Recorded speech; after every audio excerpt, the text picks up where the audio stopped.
So, Miss Sue, could you please tell us about your story, why you got into law, and why you chose corporate law in particular? Absolutely, my pleasure. So by way of background, my name is Sue Bridgman. I'm a lawyer called to the bar in Ontario, from your home, I guess where your school is located right now. And before I got into law, I studied criminology and psychology. And the combined program was called criminology, which was at the University of Toronto. And through that process, I became fascinated with the criminal justice system and really about how deviant behavior works. And eventually, I thought I wanted to pursue criminal law and really be the voice of others who didn't have a voice. And as I progressed through my legal education, my law school journey, I learned that I was fascinated more so with commercial litigation and being the voice of clients within the commercial sphere. And so I ended up going into commercial litigation. As you have you had a chance to interview any other lawyers through your interview process? Oh, not yet. You're the first. I'm the first. Okay, so as you might learn as you go through your interviews, there are many different avenues one could take after completing a legal education. And so although you might go in with hopes and aspirations of pursuing one avenue, you may have a bit of a pivot and you might find other areas that are of interest. And so that's what happened to me. Yeah, so just to get a better idea of what a lawyer does on a typical day in their life, could you explain what a day in your life looked like as a lawyer? Absolutely. So when you are a lawyer, you have very long days. I have to start with that. It is something which it doesn't, I always say, whether it's law or any other career that you undertake, if it feels like work, it's really hard because the days are quite long. However, generally it would be getting up super early, probably about 5 o'clock in the morning, trying to make sure you get your day off right and do your morning routines, whatever that might be. Once you're in the office, you tend to catch up on your emails, make sure that any deliverables for that day are prioritized. And then it's a lot of research, a lot of writing, a lot of client management and client interaction, client meetings. And depending on what type of law you're doing, if it's more litigation, it could be drafting what are called pleadings or other documents which have to be submitted either to other lawyers or to the courts. It really depends on the type of law you're doing. If you're doing transactional work, so if you're doing corporate transactional work, then you might have a lot of document review to do. It would then progress to further research. And I'm back from the days, I'm quite well practiced. And so, I'm back from the days when everything was done by fax and, old-fashioned delivery. So you had to communicate with process servers as well. And these are people who had to go and deliver documents to the other lawyers or to other parties and then confirm that those documents had been delivered in a certain way. So there's a lot of affidavits that you'd have to prepare. And the days would, I would say, often end at midnight or 1 o'clock in the morning, if not later. It just depends. So if you were on a file where there was a upcoming hearing or examinations for discovery, or you had to go to court to plead a case, you're up pretty late. So you're probably, at the time, I'd say sleeping like 4 to 5 hours. And you have to, of course, commute from your office to your home. So the days were quite long. But, I have to say, I think everyone I know who went into law, they really see that they serve such a great purpose through the profession. You are representing the interests of your client, and you're committed to ensuring that you do proper research and you draft properly so that you are covering all your bases and you're ensuring that all their interests are taken into consideration. And to do that well and to know that your reputation is aligned with what you speak and what you write is something that you need to be really mindful of. when you're in the profession. So I know it's a long answer to a short question, but in essence, the days are long, but they go fairly quick. I can't say, I mean, it's more like you wake up and you think, oh my gosh, it's 6 o'clock. I better grab a bite. And then you go have a quick bite to eat and you're back at your desk for a few hours. So it's a long day. Yeah. Miss Not to Bridgman, scare you away. Yes. I got a quick follow-up question. So as a corporate lawyer or criminal lawyer, how often do you guys like visit court, and how many clients usually do you have per year?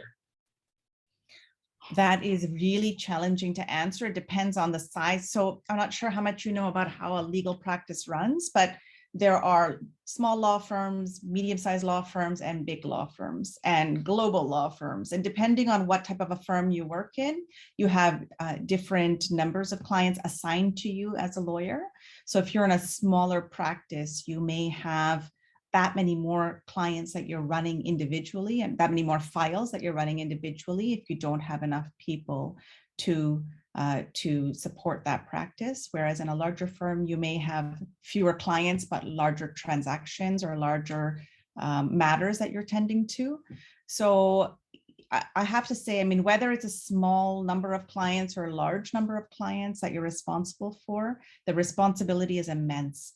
And one thing that really defines, and what I think it really resonates with me so much, having gone through the legal education system in Canada, you really take your oath to being a lawyer very seriously. It's a highly ethical profession, which I regard it, and I think about it every day now, almost, lost track, like 22 years, 23 years later. I think about it every day in terms of, before you speak, you have to think about confidentiality. Before you, speak, you have to think about, have I considered everything that I need to, so that I'm representing this client's interest. Those types of values that are ingrained into law students through the legal education process are, I think, invaluable. They really define how you live your life as well. And so I wouldn't, it's not really a matter of the number of clients that you're serving. Every single client, regardless of how many, have to get equal attention. And so that's where I think a lawyer's world can be quite stressful, because you can't prioritize and say, well, you're a bigger client, and so I have to give you more attention. You have to equally give your attention, because you are responsible for representing them. And that's the essence of being a lawyer. Yeah, Ms. Bridgman, I have a follow-up question. So you mentioned about ethics and kind of practicing law, and sometimes, your personal ethics might get compromised when you're kind of defending a client's right. So I was wondering, are there any, interesting anecdotes or specific cases that, you're obviously not allowed to disclose any information, but have you encountered any of the circumstances in which you have to compromise some of your personal kind of moral compass, etc.?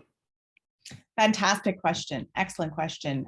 So as a litigator, so let me try to break it up. From a litigation perspective, if you're doing criminal law, you could either be representing an individual as a defense lawyer, or you could be representing the victim as a prosecutor, right? And so I'm not sure if you know much about how the system is set up, but it's trying to represent someone who is being accused of a crime holds, again, much responsibility. Trying to ensure that a victim gets justice holds as much responsibility. And so if you think about ethics, I think the key to being a lawyer is to remember why you're there. And you're there to be the voice of whoever it is that you are representing. And that is what gets drilled into you through the legal education process. And that's something that's really important to hold dear. I mean, I can share with you, I used to work as a commercial litigator. You might be representing a client that is a company in an industry that you personally aren't happy with. Perhaps it's an unhealthy company or a company that promotes an unhealthy activity, right? But you are their counsel.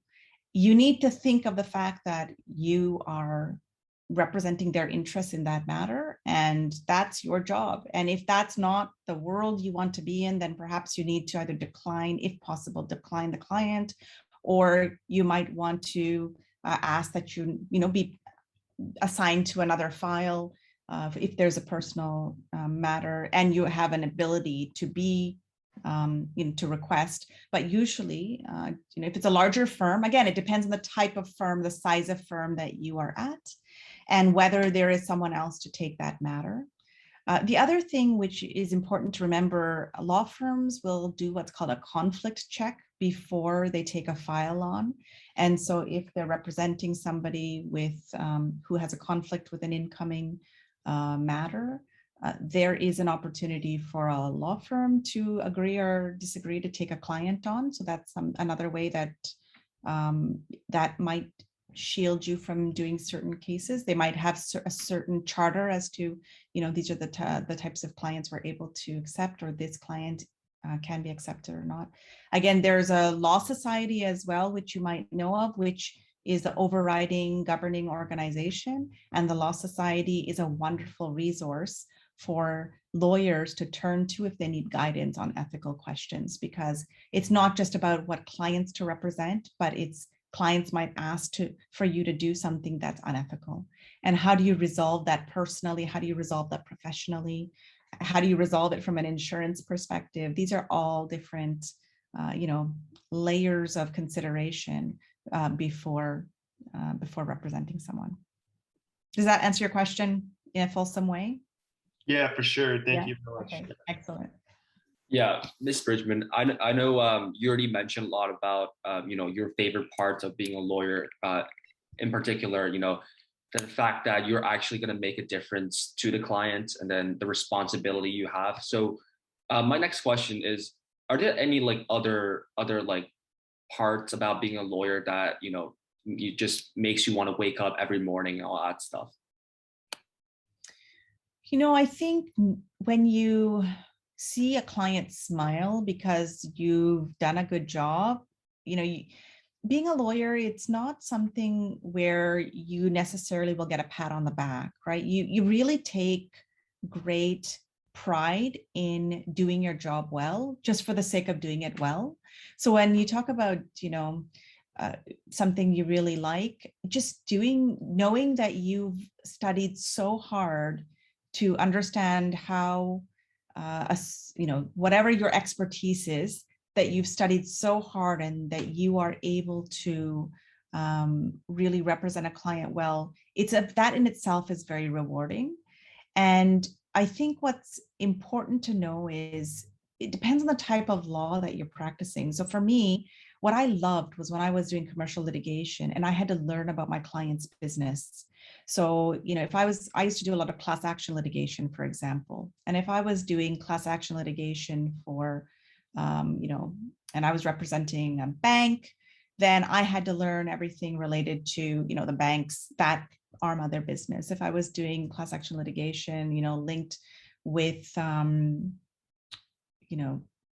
another commercial industry, whatever it might be, without divulging clients' names, I would have to learn about their business. And for me, I like to understand, I think it makes you a better lawyer when you are well-read and you understand about different industries and how the business world works, and to see how all those puzzle pieces fit together and how you are playing a part in that puzzle is very rewarding. But I'm going to share a little anecdote with you. I remember this is my early days of law school, and being shared a story. In the olden days, you might see lawyers, you might see them actually if you're downtown Toronto on a field trip or something, they're going to court. And do you know what lawyers wear? Have you ever noticed in Toronto? Have you ever seen what lawyers wear? Is it suits and ties or no? Yeah, suits and ties but what are they wearing over? Do you know? No? A cloak? I don't even know. It's a robe, right? So there's a wonderful process, and I want you to think about this when you're trying to inspire your fellow, peers as to whether they want to consider law. two anecdotes. So first of all, you go through a process called, and it's a process where you're called to the bar. So if you ever go in a courtroom, you know, you have the gallery where the general public sit, right at the back. They're the wooden seats.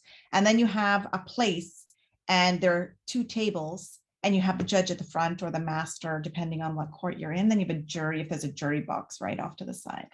And that place where that separates the general public and the lawyers and, you know, the clients, if you will, and the jury and the judge, that part where you cross is called the bar.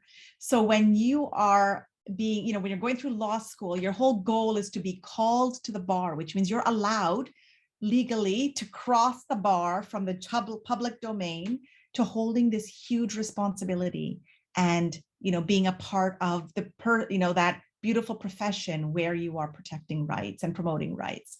And so, you know, when you think about that, that's again going back to personal responsibility for executing your duty, or, you know, duty as a lawyer. But the other interesting thing is when you're in that courtroom, you have to be robed if you are a barrister being one who can cross the bar. Okay, that's why you're called a barrister. These are like little anecdotes which you learn as you go through law school, which you have to kind of get there to learn. So I thought it'd be fun to share with you. But when you get your cloak, there's a little pocket at the back. And I don't know, do you have any relatives who are lawyers or no? No. Okay, so I'm sure if you ever run into a lawyer who's wearing a cloak, say, hey, can I see the pocket at the back? So there's a little pocket because in the olden days, lawyers would have to be the voice and represent the rights of others, but they weren't allowed to accept money. They were told, basically, you can put whatever you want and it's behind, so you never know what people pay you. So the idea is that you're doing your service because you're doing your service, not because of what you're paid. Today, it's a grand profession, of course, and there's lots of money that's required to, you know, have law firms and run commercial enterprises, you know, that are, you know, global firms, and that's wonderful. But in the olden days, if you were to go back to the roots of the legal world, it's kind of cool, right? That you kind of do what you love and you are the voice, but you're not actually doing it for the money. You're doing it because you really take great pride in your ethical obligation to represent others' interests. Yeah. That's awesome, Ms. Bridgman. So I'm pretty sure you have heard of the well-known corporate law-oriented TV show called Suits. That's a pretty popular show on Netflix that got many students interested in law. So during your career as a lawyer, did you notice any popular misconceptions about the profession of law that may have arisen from a movie or Hollywood or TV shows like that? Yes. So first of all, you're so busy, you don't have time to watch Suits because you're at the office all the time. That was very popular, actually. Maybe I wasn't one to watch television, so maybe it was just me. I know a lot of people watched it, but I think a big thing about you know, Hollywood is that, you know, you're always in court, and, you know, there's this glamorization of the legal profession. The bottom line is a lot of work. It's a lot of dedication. It's a lot of research. There's a lot of work done in the book stacks, and well, maybe no longer in the book stacks, but doing the research and writing and drafting and redrafting of documents and watching your commas and your punctuation, you know, all of that, which can completely change the meaning of what you write. That it can completely change the tone of how you interact with a client or another lawyer. It can come across as disrespectful and completely change, you know, the trajectory of an interchange. So I think that there needs to be, you know, if anything, perhaps more of a awakening, you know, as to how hard a life it is. It's really tough. I'll tell you a story. So I was in how old would I have been? I was doing a summer position with a large firm, and we were at this boardroom and we were reviewing documents, and there was this lawyer who was probably 60 years old, and he was leaving, and we were just young kids, right? We were fresh young kids. And so for us, we loved working late because we were in the prime of our lives. And this man, he would have been practicing at the time for 35, 40 years. I mean, he was very highly regarded partner. And he was going home. It was about 11:30 at night. And he was going home and he had his 2 briefcases. And he kind of looked at us and said, "Hey, keep going, everybody. I'm just taking my work home tonight. I'm calling it an early night." And that was 11:30 at night. And he had been practicing for years. So, that's life. It's not so much the romances in the office and all of that Suits kind of glamorizes. I have to say, I don't think it's quite like that. But it is fun. I mean, there's a lot of formality as well in the office environment. There's a lot of formality in court. There's a lot of respect that needs to be given. And I think that there's a lot of camaraderie as well amongst fellow counsel. Whether you're younger and older, there's, I was, of course, always the youngest in the courtroom. And then you had those who are much more experienced, and that you respect each other as counsel, and they don't necessarily just look at your age, which I think is wonderful. So, yeah. And what are some tips that you would give to students who are aiming to pursue a career in law? Fantastic question. I would say it's very important to develop your critical thinking skills, your debate skills, your ability to rationalize and be logical. So any opportunity, to get up on your feet, and whether it's public speaking, whether it's leadership, you want to be out of your comfort zone. One of the most challenging things for a lot of peers is that when you get to law school, you need to, there's a lot of networking that you need to do as well. And so if you can start getting comfortable with that early, and I know there aren't as many opportunities perhaps in high school, but if you have a chance to invite law firms to come in and do a bit of a, I know it's COVID and there are restrictions, but if they can come in, and they sometimes will come and do a talk for you, maybe they can send their recruitment team to do similar to what you're doing with me, to do something like this. They have wonderful, wonderful individuals who are so enthusiastic, and they're there to support you in making those decisions. So I would urge you to contact some of those firms and meet with their head of recruitment, or invite them to the school. And also, I think it's really important to be well read. And when you're in your conversations with other people, whether they're partners or other lawyers, ask questions. You have 2 ears. Savar, you might remember, I've told you this for many years. You have 2 ears and 1 mouth for a reason, right? You want to be listening more to what you can learn from others and speaking less. So ask a lot of questions, and then try to learn from people's experiences. They're very, you'd be surprised at how helpful other people are when they've had a lot of experience to reflect upon, and they're happy to share those experiences with future, potential lawyers to give you insight. So definitely ask a lot of questions and seek out guidance and mentorship. Definitely, those are some good tips to keep in mind. So we talked a bit earlier about how you concentrated on criminal psychology during your time at U of T. So we wanted to talk a bit about maybe the applications of the crossover between psychology and the field of law. Is there anything you could share about this topic? Yeah, so I studied criminology, which was, they're quite distinct actually. So criminology is the study of the criminal justice system. And within that, you can look at deviant psychology within criminals. You can also study psychology separately. And so while it can be multidisciplinary to take psychology, they don't necessarily go hand in hand. In terms of law and psychology, you have to think about, how do you develop trust and understand your client?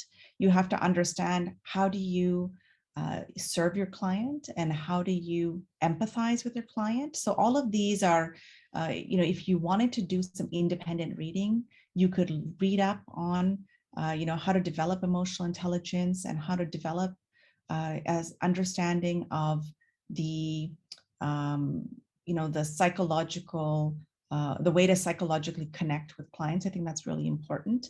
If you're doing criminal law, I think it's a completely different avenue you'd need to pursue. There are specific programs you can pursue related to criminal psychology, and it helps to explain their behavior and recidivism. What is it that causes individuals to repeat offend?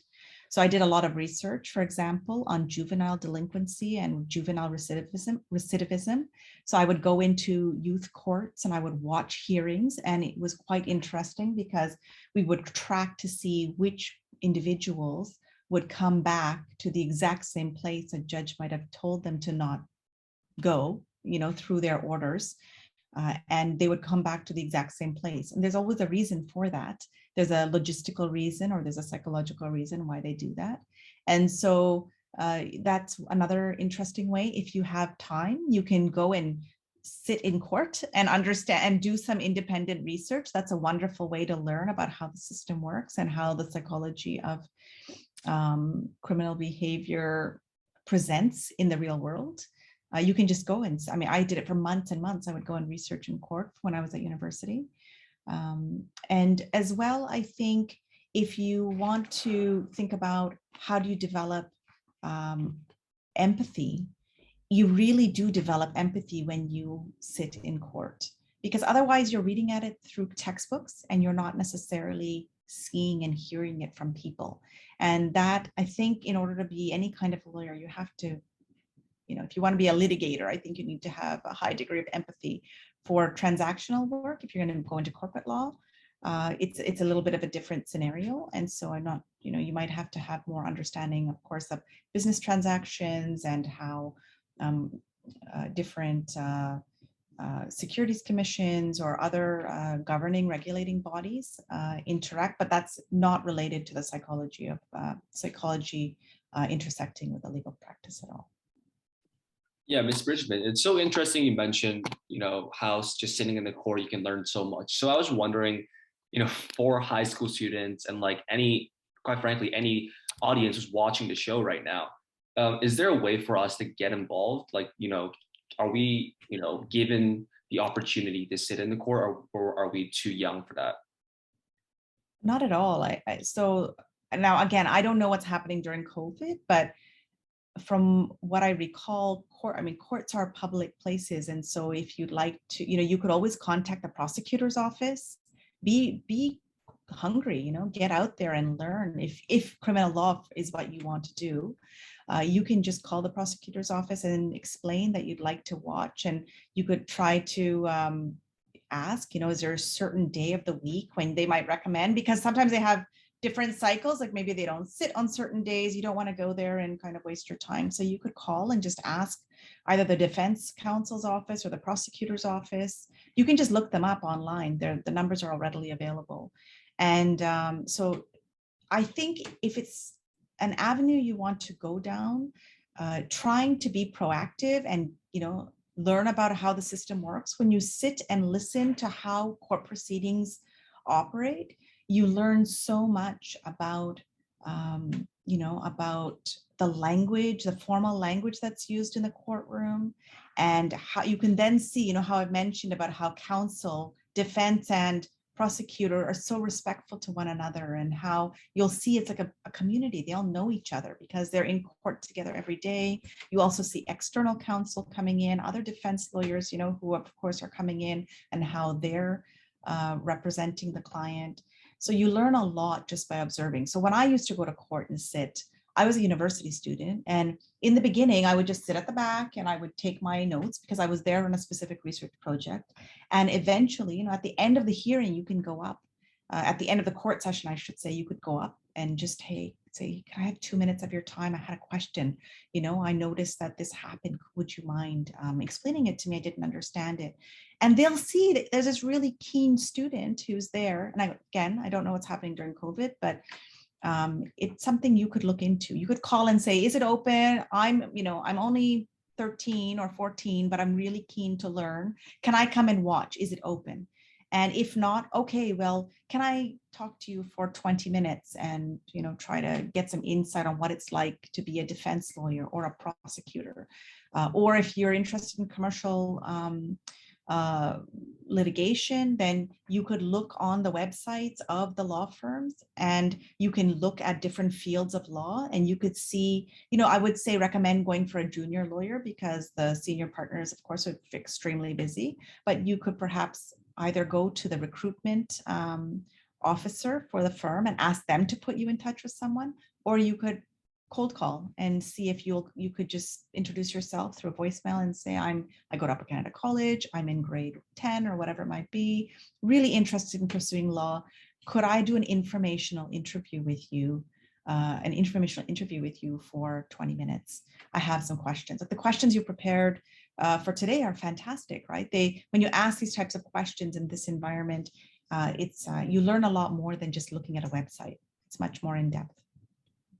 Yeah, and then Ms. Bridgman, you also mentioned about the importance of networking in the field of law, because I personally want to maybe pursue business in the future and understand that networking is super important in the business setting. So could you help us understand like the importance of networking in a legal setting? Of course. So networking, I think networking is important for three reasons. First of all, it's very insightful to understand different people's perspectives.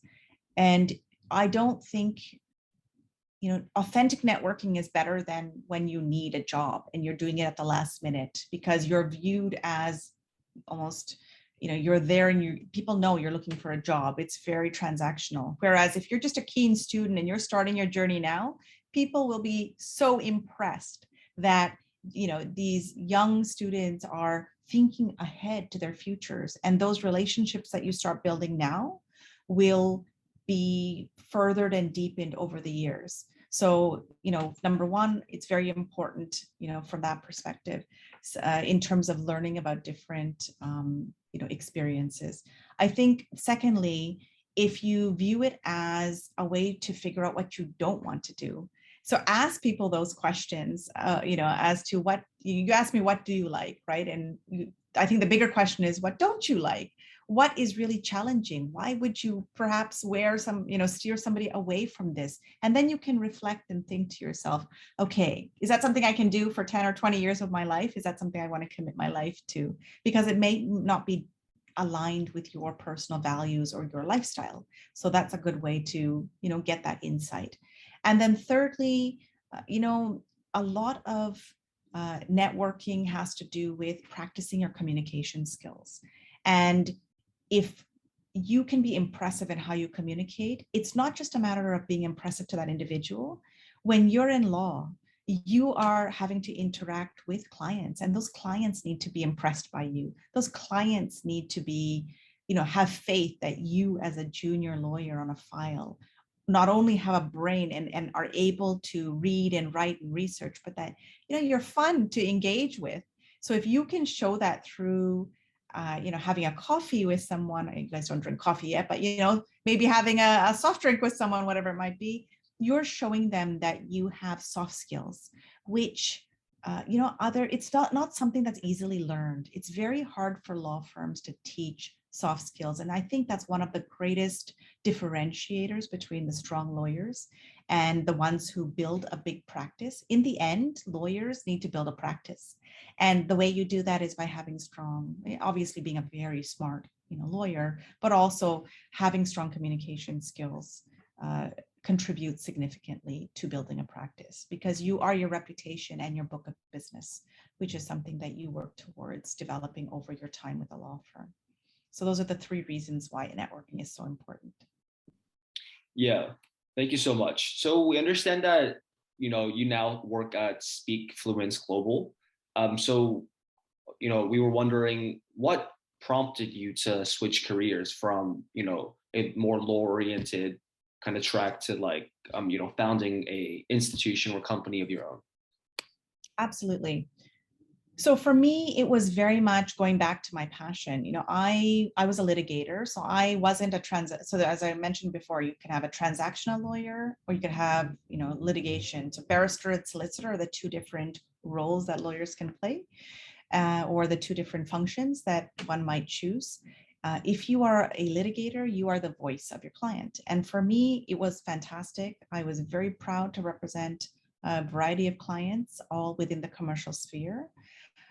For me, though, I took great pride in doing a lot of pro bono work as well, and representing people who didn't have money, who couldn't afford a lawyer.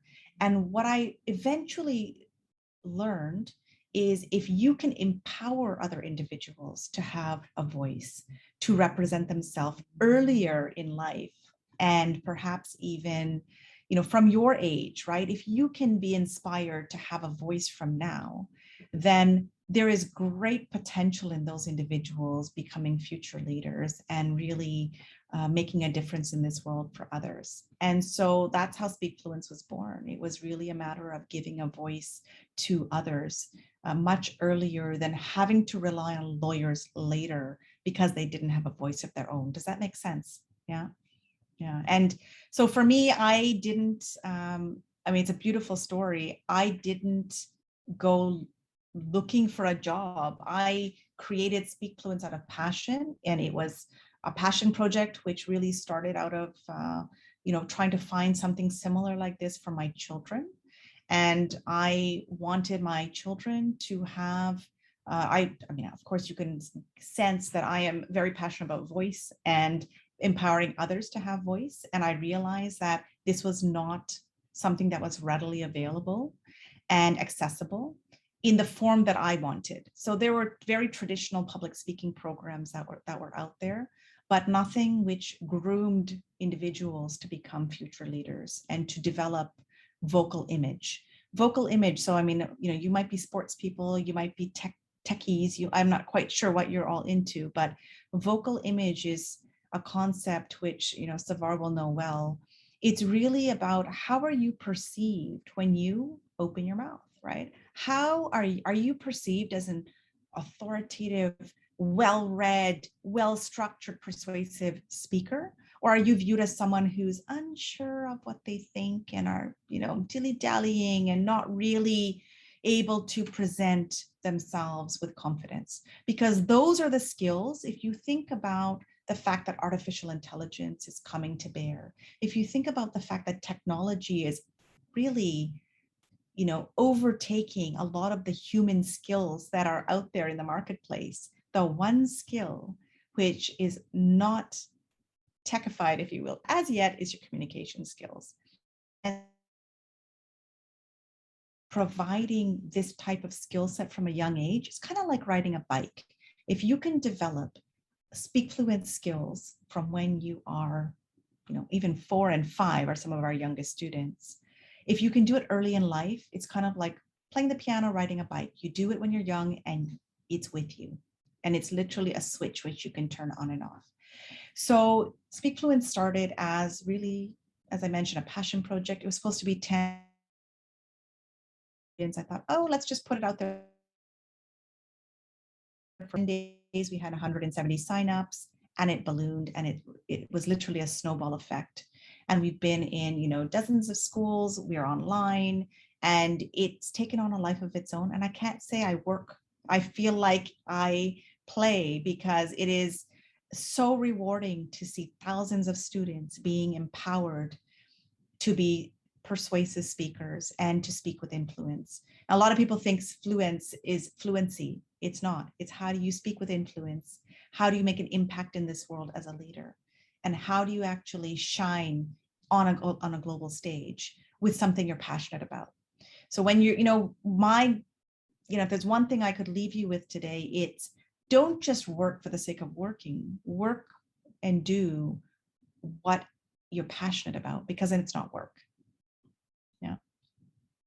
That's awesome, Ms. Bridgman. So we understand that Speak Fluence Global kind of guides leader define and master the vocal image, as you mentioned, as well as overcome presentation anxiety and develop the art of persuasion. So can you tell us about the process through which Speak Fluence accomplishes this, and what are some of the common programs do you guys offer for our audience that's curious and interested in? Yeah. Absolutely. So traditional public speaking programs, they teach you how to get up and speak and structure your speeches.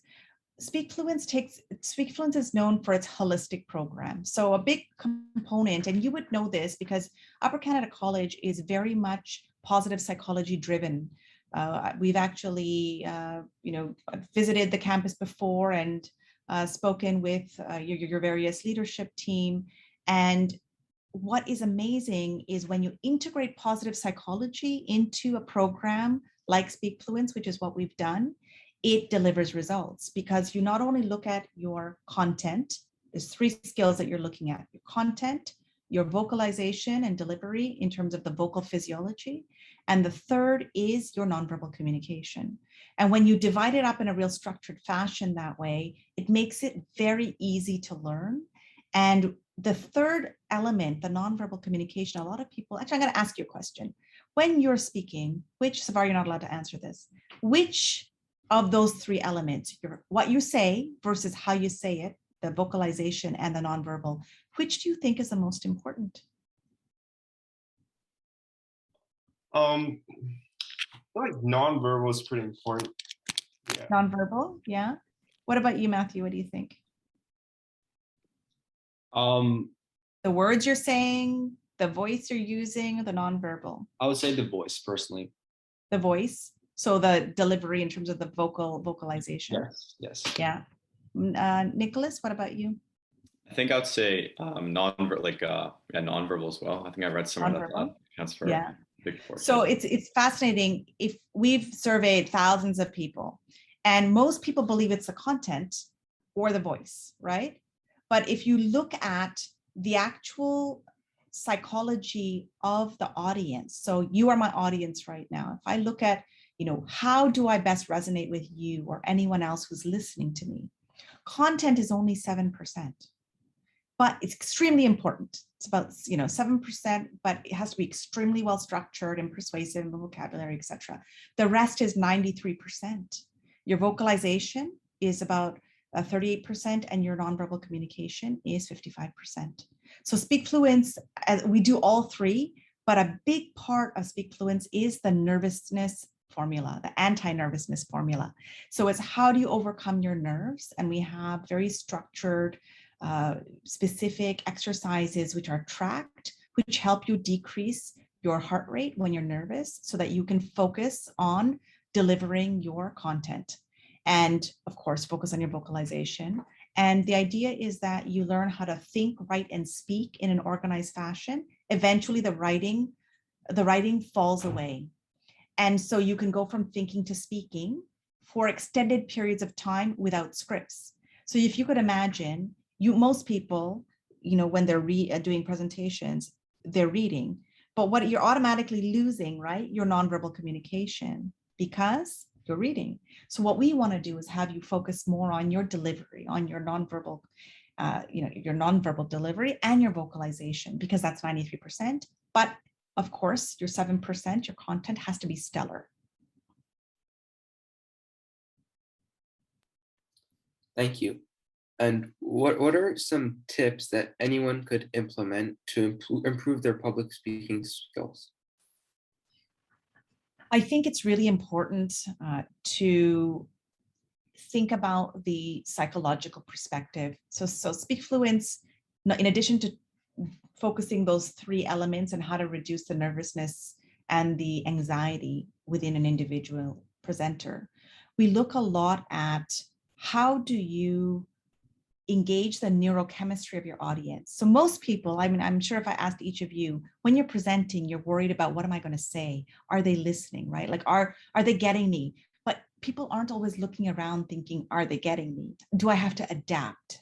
That's that X factor, right? The X factor of being a brilliant presenter is how do I figure out how to engage the brain chemistry, the neurochemistry of my audience. And so if you can master that, that's something which we, do through our curriculum. That, I believe, is what makes you a superior public speaker.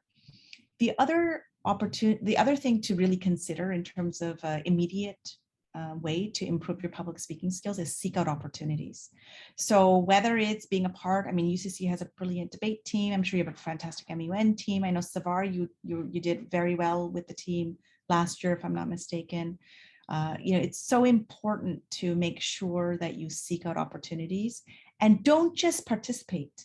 Look for leadership positions, because it's important to deliver, but also important to understand from an organizational perspective, how do these, now I'm not just thinking about you as a presenter, I'm thinking, how do you, prepare yourself for your future university journey and, for those networking opportunities. It's much better to say, I was Secretary General of the MUN than I was a delegate at the MUN, which is great. There's of course fantastic. You want to get out and be a delegate, but you want to start to, try to have to be the opening speaker, for example, or the closing speaker at these conferences.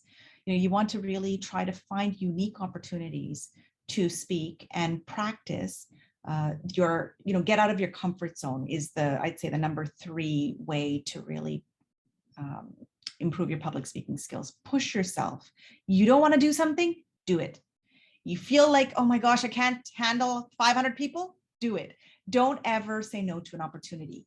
When you push through an uncomfortable opportunity, or I would say speaking opportunity, whether it's presentation, debate, speech, whatever it might be, when you push out of your comfort zone, that's when you grow. Yeah, so Zoom calls like ours today are obviously very commonplace these days. So we wanted to ask you, based on your experience with public speaking and Speakfluence Global, could you share any tips for how someone can improve their public speaking presentation skills for virtual meetings or presentations in particular? Oh, absolutely. It's interesting you ask that question. So I'm writing a book for Forbes on communication intelligence, which is the core skill, which I'm so passionate about. And we actually had to redo a section of the book on this exact topic, because if you think about what we talked about a few minutes ago in terms of the 3 elements of communication, you have your content, you have your vocalization, and you have your nonverbal communication. Because of Zoom, in the past, your nonverbal communication allowed you to be in a room with an individual. There was a physical energy which you could connect through with your audience. Now, all we have is our Brady Bunch screen, right? We only have this, we have our eyes. So you of course want to make sure you're looking directly into the camera. Sometimes my eyes will gaze down because I'm trying to look at each of you individually, but you want to try to replicate some of that in-person feeling through eye contact. I think as well, you need to have high energy. So if you want to be impressionable on Zoom, you need to elevate your energy X number, X percentile, that much more. And you cannot be demure and perhaps a little more reserved. You need to get out of your comfort zone and really increase your energy level. Those would be the probably 2 best things you could do. As well, I think it shifts that formula. Whereas before, nonverbal communication was 55% of our communication impact, just remember you're losing a lot of that. So you need to maximize your content and your vocalization. So you have to moderate your tone more. You have to change the volume that much more, and your intonation, your articulation has to be precise and super clear. So these are all different elements. Yeah, Ms. Bridgman, we also know that you or Speakfluence in general work with senior management and C-suite, managers. So can you share about your interactions and experience with them, and how, I guess, the Speakfluence program, whatnot, has benefited people who works in these high positions? Absolutely. I think what's really important is to recognize that companies are investing in their future leaders. They're being groomed with soft skills and communication intelligence, which is something which was never focused upon historically. I think there is a recognition, for example, in consulting firms, AI is taking over a lot of traditional elements of positions which were done by individuals. I mean, even if I think about law, to go back to law, a lot of the things that I would have done as a junior lawyer, they're no longer done. They're now being done through software, right? And so the value of individuals really comes through their communication prowess. So we work with individuals who are being, for example, groomed to be partners, and they have to do a pitch to a panel, a leadership panel, as to why they should be, gain entry into partnership. Huge milestone in one's life.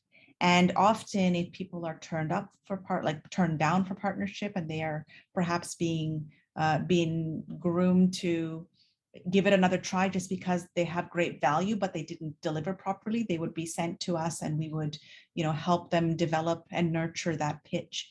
And sure enough, they gain entry after doing our program. Another example would be individuals who are really technically smart. We find this even with younger students or adults. A lot of really technically sharp individuals don't necessarily have the best communication skills, but it can be groomed. It can be nurtured. And so individuals who don't want to lose that technical, that technical guru, as we say, want to have their, high-level executives groomed on in a gentle way.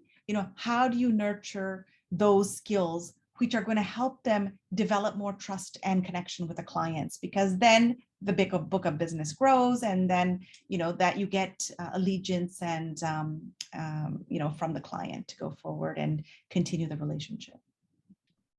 Yeah, that makes perfect sense. Just to switch gears a little bit, we know you're currently attending the Harvard Business School. So can you tell us a little bit about your experience there at HBS?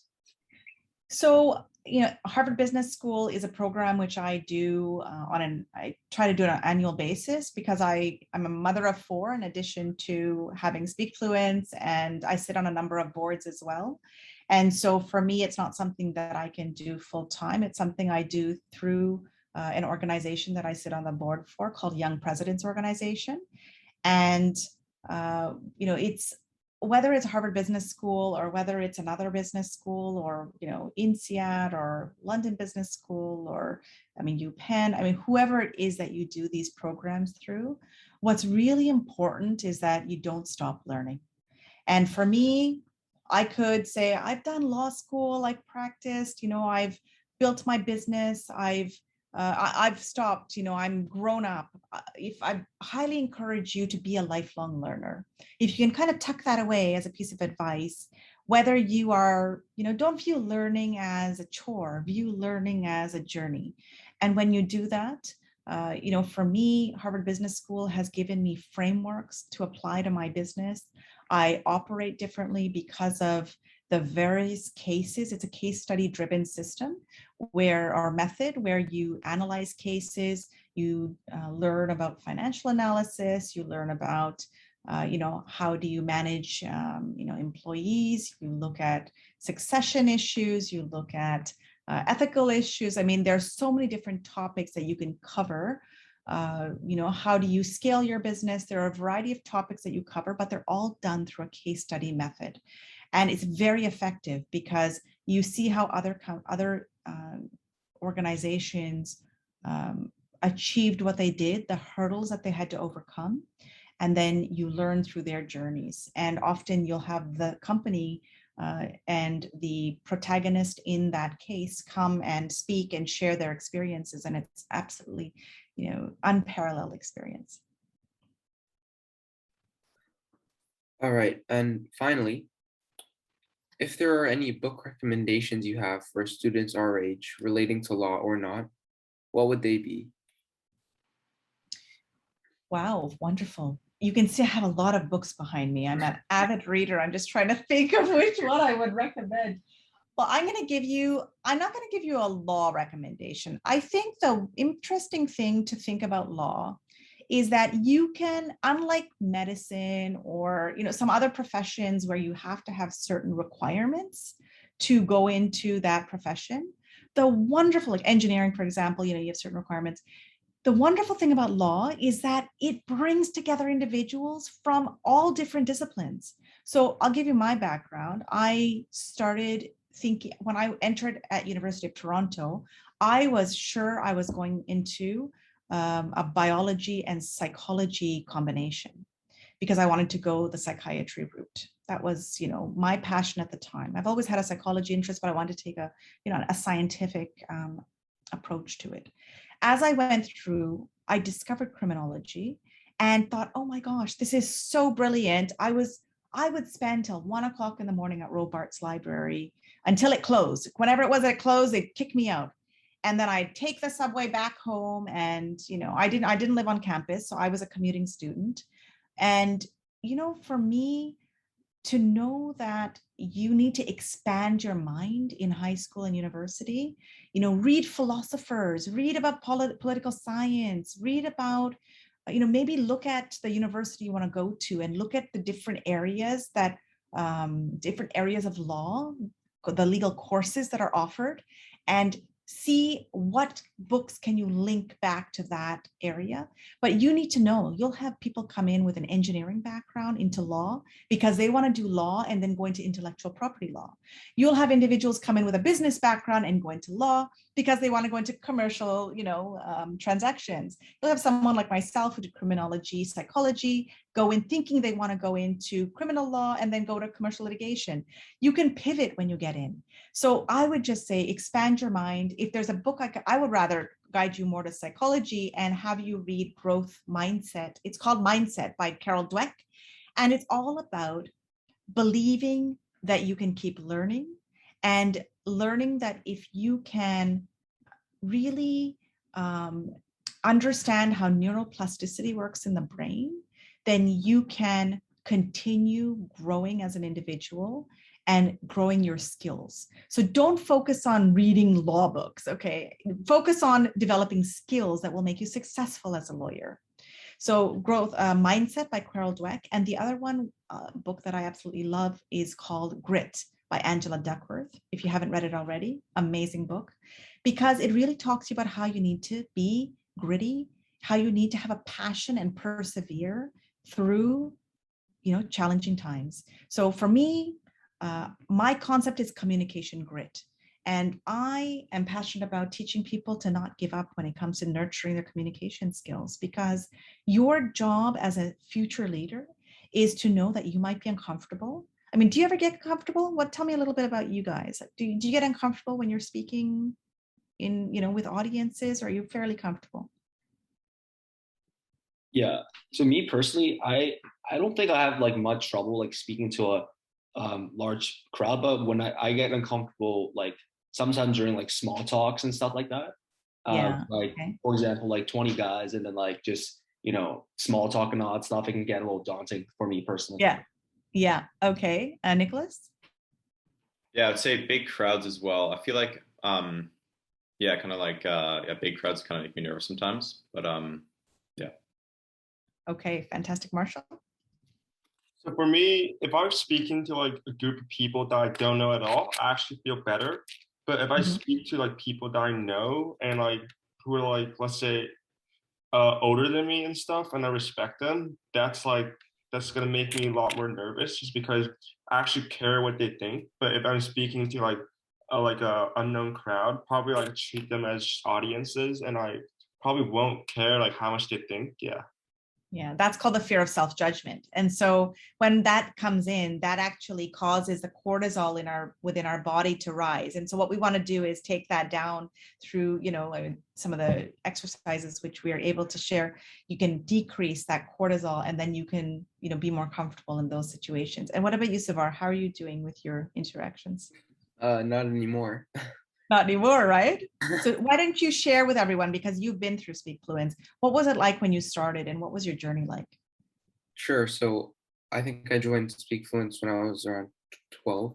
12, yeah. And I was really, really afraid of public speaking and just speaking in general, even if it was one-on-one. But, Miss Sue teaches a lot of different ways to be more comfortable speaking. And one of them is debate. You learn about how to debate, and it just allows you to be a more comfortable public speaker. And yeah, I think now I'm much more confident when I'm speaking, and that's really what I learned from Miss Sue. I think I took around 4 months or 5 months of classes. And then I remember last year, Savar, you had been selected to do the closing speech at the where was that, MUN? Was it at the Hague or?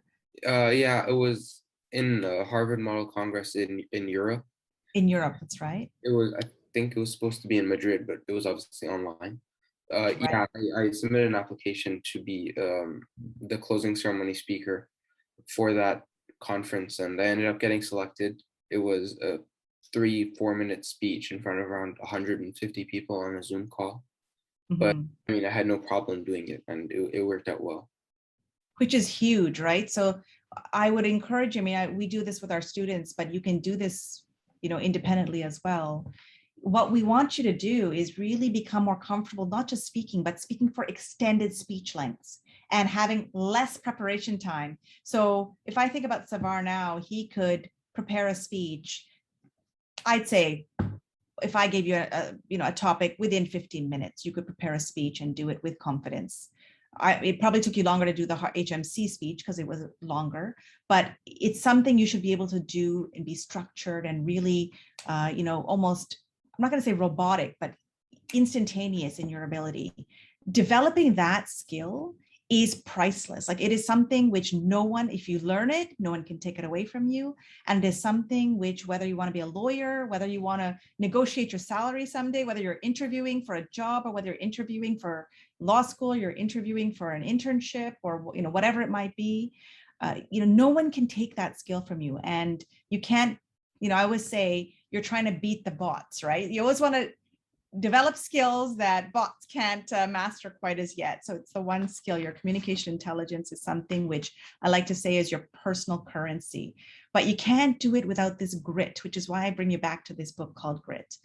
It's not easy to develop this ability. So if you can do it in a mindful and intentional manner by seeking out those opportunities, nurturing the skills through programs, by all means, just seize each day and really try to maximize that personal currency, because it is what will differentiate you from your competition. Yeah, thank you so much, Ms. Bridgman. So this kind of brings us to the end of the interview.